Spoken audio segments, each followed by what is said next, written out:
suis Marie-Pierre Hulot, la directrice du programme Méditerranée de l'IMERA, qui est l'Institut d'études avancées d'Aix-Marseille Université. Le programme Méditerranée est un des 4 programmes de l'IMERA, avec le programme Utopie nécessaire, qui est dirigé par Enrico Donaggio, qui est aussi le directeur scientifique de l'IMERA.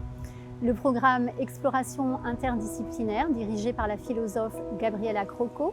Le programme Arts et Sciences Savoir Indiscipliné, dirigé par Constance Moretto. Et le programme donc, Méditerranée, qui se veut un forum conçu pour explorer les dynamiques des sociétés et des cultures méditerranéennes au sens large, des cultures du Balkan à l'Afrique du Nord, de la péninsule ibérique au Levant et de l'Europe du Sud. C'est un programme qui est ouvert à tous, toutes les disciplines, aux arts, aux sciences humaines et sociales, aux sciences cognitives. Et c'est un programme qui se veut résolument transrégional, transdisciplinaire, interdisciplinaire et qui s'attelle vraiment à questionner à la fois l'histoire longue de la Méditerranée, mais également les questions cruciales, brûlante qui traverse la Méditerranée aujourd'hui en 2024. C'est un programme qui a plusieurs axes principaux. L'un des premiers est celui qui tourne autour des migrations en Méditerranée et de la question des trajectoires migratoires en Méditerranée, la question de l'altérité, la question des diasporas méditerranéennes. Et ce programme se concrétise dans le cadre d'une chaire qui est la chaire de Migration Studies, qui est la chaire Fulbright, donc une chaire pour faire venir une chercheuse ou un chercheur américain tous les ans à l'IMERA. Il y a également une chaire autour de la question de l'islam méditerranéen et de la pluralité religieuse en Méditerranée, qui est la chaire Averroès. Nous avons également une autre chaire qui est dédiée aux archives en Méditerranée, les archives des modes de vie des sociétés méditerranéennes, de la musicologie au sport, de la gastronomie à l'architecture en Méditerranée, également au film. Et ça, c'est la chaire MUSEM, donc avec le musée des civilisations de l'Europe et de la Méditerranée. Il y a une chaire que nous avons en partenariat avec la région Sud.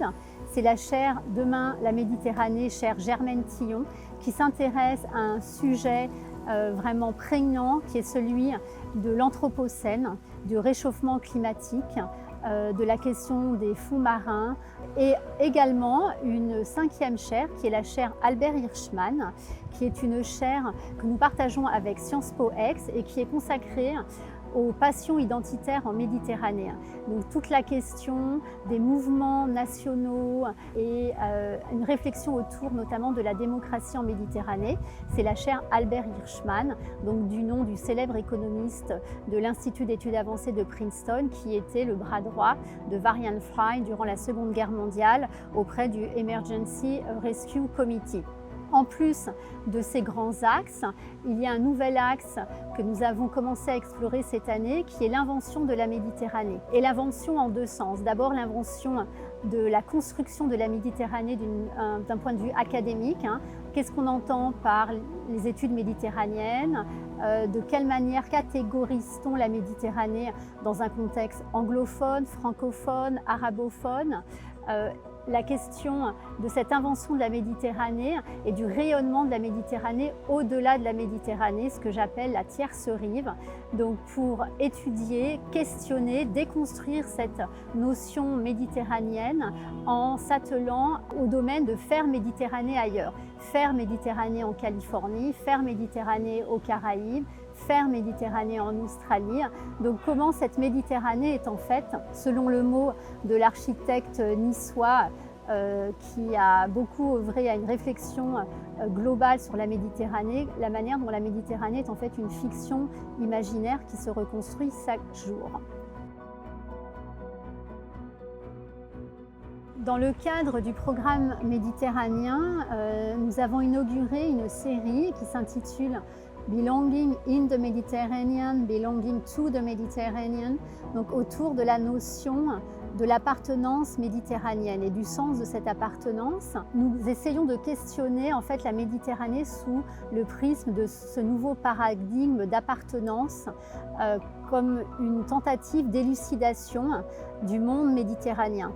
Alors du monde méditerranéen selon une approche insulaire, puisque le premier intervenant de cette série était l'anthropologue Dionigi Albera qui a présenté son livre sur Lampedusa, sous-titré Une histoire méditerranéenne, donc d'appréhender la notion méditerranéenne de l'histoire de la Méditerranée à travers un point de vue insulaire et du questionnement des îles. La seconde intervenante était l'historienne américaine Jessica Margling qui a parlé de l'affaire Shamama et de la question de l'appartenance méditerranéenne à travers la notion de la citoyenneté transméditerranéenne, puisqu'il est question dans son livre des disputes autour de l'héritage d'un riche juif tunisien qui est mort en Italie en 1873 et de la contestation de cet héritage.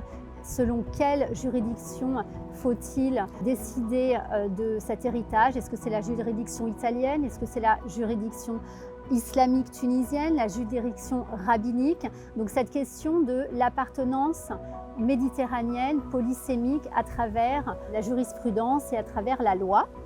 Le troisième intervenant de cette série articulait la question de l'appartenance méditerranéenne à travers une appartenance diasporique, puisque Dario Miccoli, qui est professeur à Ca' Foscari à Venise, est venu évoquer la notion de la Méditerranée en tant qu'une mer séfarade, donc des récits des migrants juifs autour du pourtour méditerranéen et de ces migrations de l'Afrique du Nord et de l'Égypte vers la France, l'Italie et vers Israël-Palestine.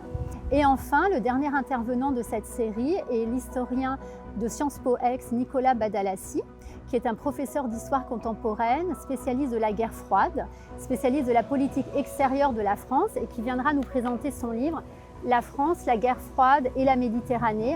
Donc, d'étudier cette appartenance méditerranéenne à travers le prisme de la géopolitique et de la doctrine française de la Méditerranée depuis le général de Gaulle, donc depuis les accords d'Évian en 1962, de la fin de la guerre d'Algérie jusqu'à la perestroïka, jusqu'aux années 1989-1991. Et encore une fois, c'est de questionner la notion d'appartenance méditerranéenne, cette notion polysémique, et qui fait sens aujourd'hui à l'heure de la guerre en Ukraine et de la guerre à Gaza.